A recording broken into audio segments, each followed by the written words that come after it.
Franck, le sylviculteur de la saison 16 de L'amour est dans le pré s'est confié à ses fans sur son compte Instagram.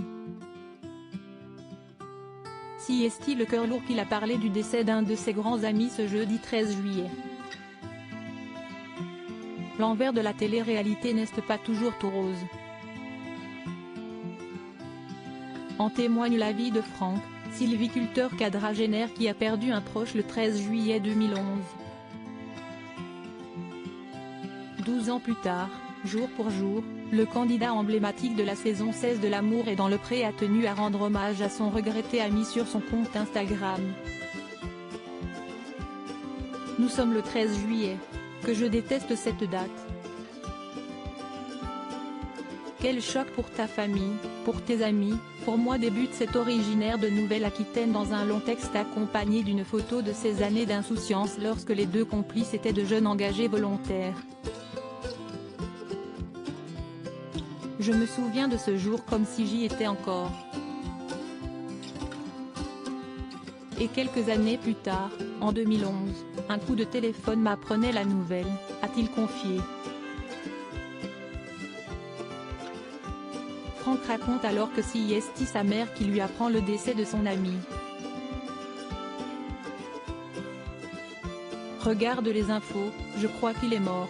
Lui et plusieurs de ses collègues, en Afghanistan, ont été tués dans un attentat, lui raconte alors sa mère. Mon pote Manu, mon ami de chambre, mon frère d'armes, s'émeut alors Franck, avant de poursuivre, incrédule, je me surprends à dire que c'est une erreur, un homonyme peut-être. Finalement, le sylviculteur doit se rendre à l'évidence, c'est bel et bien son ami qui est mort. Et là, le choc. Ta photo, Manu, en première des informations télévisées, se rappelle-t-il? Je suis tétanisé, détruit, je ne peux plus parler, poursuit-il. Franck raconte alors que son premier réflexe est de couper tous les téléphones et de fondre en larmes comme un gamin. Plusieurs années plus tard, je suis passé voir tes parents, près de Saumur. Ton papa m'a reconnu de suite. Il m'a reçu et nous avons échangé pendant quelques heures. Il était d'une dignité impressionnante, relate le propriétaire de la forêt de Monac, comme s'il s'adressait à son ami.